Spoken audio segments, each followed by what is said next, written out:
نحمده ونصلي على رسوله الكريم اما بعد فاعوذ بالله من الشيطان الرجيم بسم الله الرحمن الرحيم رب اشرح لي صدري ويسر لي امري واحلل عقدة من لساني يفقهوا قولي۔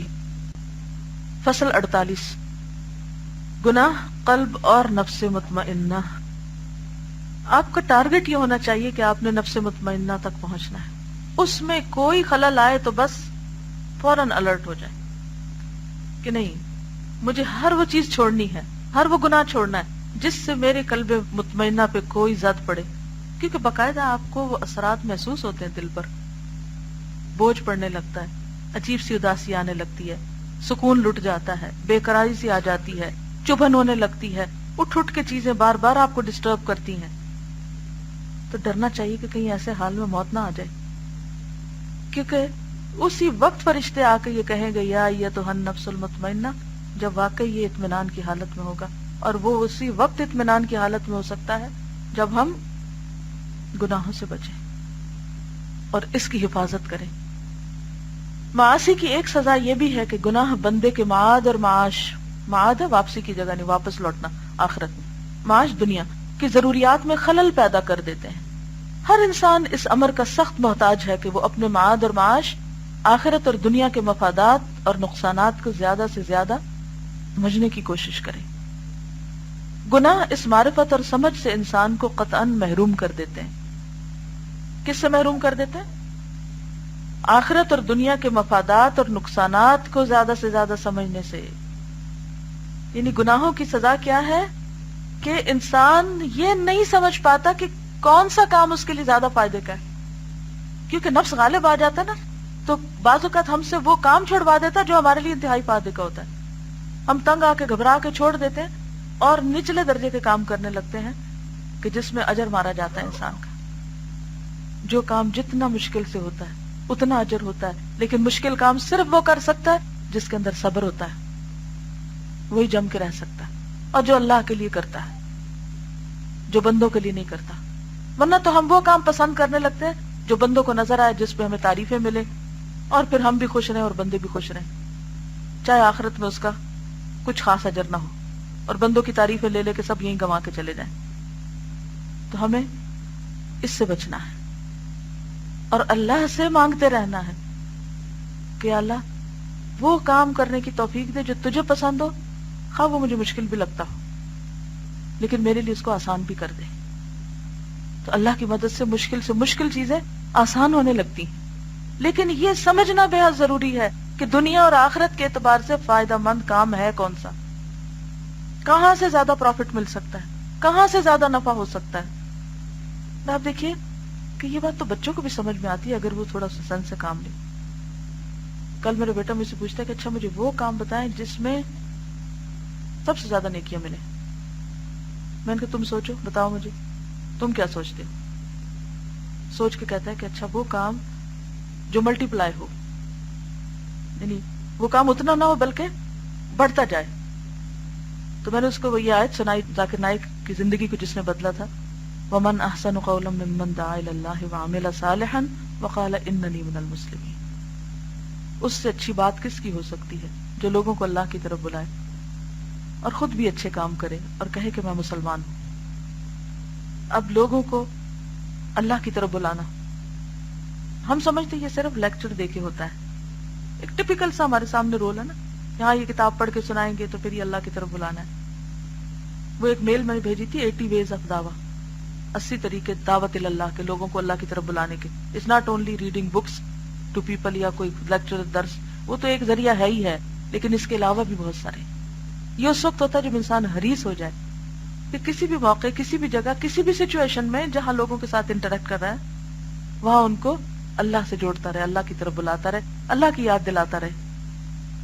چاہے آپ سفر کر رہے ہیں، چاہے آپ کھانا کھا رہے ہیں، چاہے آپ کوئی بھی کام کر رہے ہیں، تو پھر وہی بات ہے نا، سمجھنے کی یہ ضرورت ہے کہ فائدہ کیسے کیسے ہو سکتا ہے، کس کس طریقے سے ہو سکتا ہے، لیکن ٹارگٹ کیا ہے کہ لوگوں کو اللہ سے جوڑنا ہے، بس یہ زندگی کا مقصد ہے، جو بھی طریقہ ہو، ذریعہ مینز کوئی بھی ہو سکتا ہے۔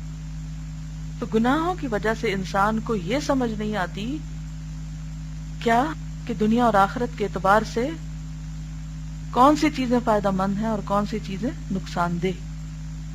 گناہ اس معرفت اور سمجھ سے انسان کو قطعاً محروم کر دیتے ہیں. ان امور کی تفصیل سب سے زیادہ وہی جان سکتا ہے جو معاد اور معاش کی معرفت رکھتا ہو. معاد لوٹنے کی جگہ اور معاش دنیا.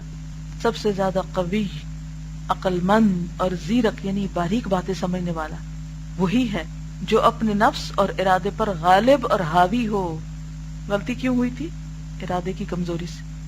تو عقل مند کون ہے؟ جو ارادہ مضبوط کر لے کہ کر کے ہی چھوڑنا ہے، نہ کسی کی باتوں سے پیچھے ہٹنا ہے اور نہ ہی نفس کی خواہشات کی وجہ سے نیکی اور اچھائی کے کام چھوڑنے، اور اپنے ارادے کو اسی جگہ استعمال کرے جہاں اسے نفع مل سکے اور ان چیزوں سے باز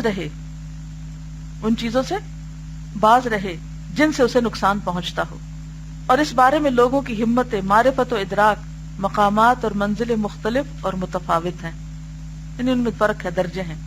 سب سے بڑا عارف وہ ہے جو سعادت اور شقاوت کے اسباب کی پوری پوری معرفت رکھتا ہو کہ سعادت نیکی کا موقع ملا تو کس وجہ سے، پیچھے کیا چیز تھی، بدبختی کا کوئی دروازہ کھلا تو وجہ کیا تھی، اس کی باٹم لائن کیا تھی، نیچے کیا تھا. اور سب سے بڑا دانش مند، عقل مند اور زیرک اور راز آگاہ وہ ہے جو شقاوت کے مقابلے میں سعادت کو ترجیح دے. شقاوت کہتے بدبختی. اور وہ شخص بڑا ہی بے وقوف اور احمق ہے جو سعادت کے مقابلے میں شقاوت کو ترجیح دے. انسان کو اس علم کی تحصیل میں جن امور کی ضرورت ہے ان میں معاصی اور گناہ اس کے ساتھ خیانت کرتے ہیں. اللہ اکبر. یعنی اس چیز کو جاننے کے لیے کہ فائدہ مند کیا ہے اور نقصان دہ کیا ہے، اس علم کی راہ میں کیا رکاوٹ بنتا ہے؟ گناہ رکاوٹ بنتے ہیں. انسان اپنی آخرت کے اعلیٰ اور اشرف اور دائمی حصے کو دنیا کے خسیس، گھٹیا، ادنا، فانی اور منقطع ہونے والے حصے کے عوض ضائع کر دیتا ہے. یعنی دنیا کی اٹریکشنز اس کو اپنی طرف کھینچ لے جاتی ہیں، وقتی فائدے اس کو اپنی طرف کھینچ لے جاتے ہیں، اور وہ ضروری کام چھوڑ کر غیر ضروری کی طرف الجھا رہتا ہے، اسی میں پڑا رہتا ہے. معاصی یعنی گناہ اس علم کی تحصیل اور تکمیل کی راہ میں حجاب بن جاتے ہیں، اور دنیا اور آخرت میں جو امور انسان کے لیے مفید، بہتر اور نفع بخش ہوتے ہیں ان کی مشغولیت سے باز رکھتے ہیں. انسان جب کسی مصیبت میں گرفتار ہوتا ہے اور اس سے گلو خلاصی کی ضرورت محسوس کرتا ہے کہ میں نکلنا چاہتا ہوں اس چکر سے، اس گناہ سے، اپنی اس کمزوری سے، اپنی اس غلطی سے، سستی سے، کوئی بھی چیز جو انسان کو ہم، حزن، عجز، کسل، بخل، جبن، تو گناہگار انسان کا قلب، اس کا نفس اور اس کے اعضاء اور جوارح اس کے ساتھ غداری کرتے، وہ نہیں ساتھ دیتے، تو انسان نکل ہی نہیں سکتا اس سے. ہم سوچ کے گئے تھے کہ ہم غلطیوں سے رکیں گے، پھر گر کے آئے، کیا ہوا تھا؟ یہی تو ہوا. اس کی حالت اس شخص کی سی ہو جاتی ہے جس کے پاس تلوار موجود ہو مگر نیام میں بڑی بڑی زنگ خوردہ ہو چکی. مالک اس سے کام لینا چاہتا ہے لیکن زنگ نے اسے ایسا پکڑ لیا کہ نیام سے نکل ہی نہیں سکتی.